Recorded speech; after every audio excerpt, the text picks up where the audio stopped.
শালতোরায় পানীয় জলের সংকট সুবোদা মোড়ে, প্রতিশ্রুতি কংগ্রেস প্রার্থী।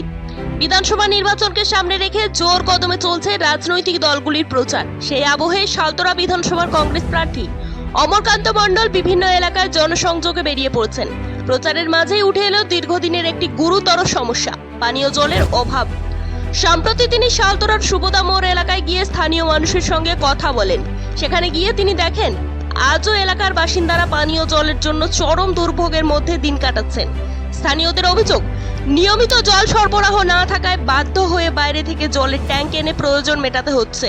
দীর্ঘদিন ধরে সমস্যাটি থাকলেও স্থায়ী কোনো সমাধান হয়নি বলে দাবি করেন বাসিন্দারা। এদিন প্রার্থী সরাসরি এলাকার মা, বোন, যুব সমাজ এবং শ্রমজীবী মানুষের সঙ্গে কথা বলেন।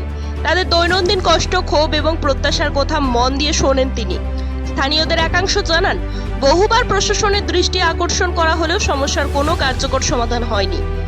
কংগ্রেসের প্রার্থী প্রতিশ্রুতি দেন, আসন্ন বিধানসভা নির্বাচনে কংগ্রেস প্রার্থীকে জয়ী করলে সুবোদা মোড় সহ গোটা এলাকার পানীয় জলের সমস্যার স্থায়ী সমাধানের জন্য প্রয়োজনীয় পদক্ষেপ গ্রহণ করা হবে। আমরা দীর্ঘ 10-12 দিন ধরে শালতোরা বিধানসভায় প্রচার চালাচ্ছি। আমরা বিশেষ করে কালকে বা আগেও দেখেছি শালতোরা বিধানসভার মানুষের মধ্যে একটা জলের পানীয় জলের সমস্যা ব্যাপকভাবে দেখা দিয়েছে। দীর্ঘদিন ধরে তৃণমূল কংগ্রেস ক্ষমতায় আছে, কিন্তু মানুষের এই মৌলিক যে চাহিদা, সেই চাহিদা পূরণ করতে পারছে না। আমরা এমন অবস্থায় দেখলাম কাল শালতোরা ব্লকের সুবোদা মোড়ে, ওখানে জলের ট্যাঙ্কার আসছে পাশের জেলা পুরুলিয়া থেকে।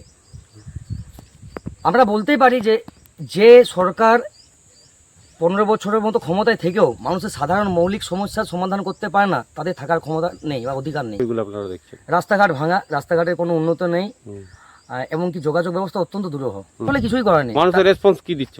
মানুষ ভীতসদ্য, তারা তৃতীয় বিকল্প চাইছে এবং জাতীয় কংগ্রেসকে সাপোর্ট করার মন ঠিক করে নিয়েছে।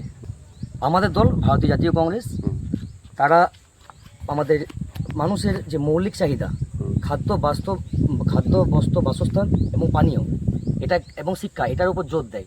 তাই আমরা এই মৌলিক অধিকারগুলিকে নিয়ে মানুষের মৌলিক অধিকারগুলো প্রথমে পূরণ করব। আচ্ছা, মানুষের সাড়া কীরকম পাচ্ছেন এলাকায়? ব্যাপক সাড়া। মানুষ এতদিন পর জাতীয় কংগ্রেসের প্রার্থীকে পেয়ে অভিভূত। মানুষকে একটা কথাই বলতে চাই যে আমাদের রাজনীতি হলো কর্ম নিয়ে, ধর্ম নিয়ে নয়। মানুষের রুজি নিয়ে আমাদের রাজনীতি। আমাদের আইডিওলজি হচ্ছেন ডক্টর বিধানচন্দ্র রায়। তিনি যে বিধানসভায় দাঁড়িয়েছিলেন, সেখানে সেই মাটিতে দাঁড়িয়ে আমরা এই দুর্নীতিবাজ এবং এই ভাওতাবাজ এবং এই দুটি দলের মধ্যে যে সেটিং, সেই সেটিং থেকে রুখতে আমরা সকলকে ভারতীয় জাতীয় কংগ্রেসে ভোট দেওয়ার জন্য আহ্বান জানাচ্ছি।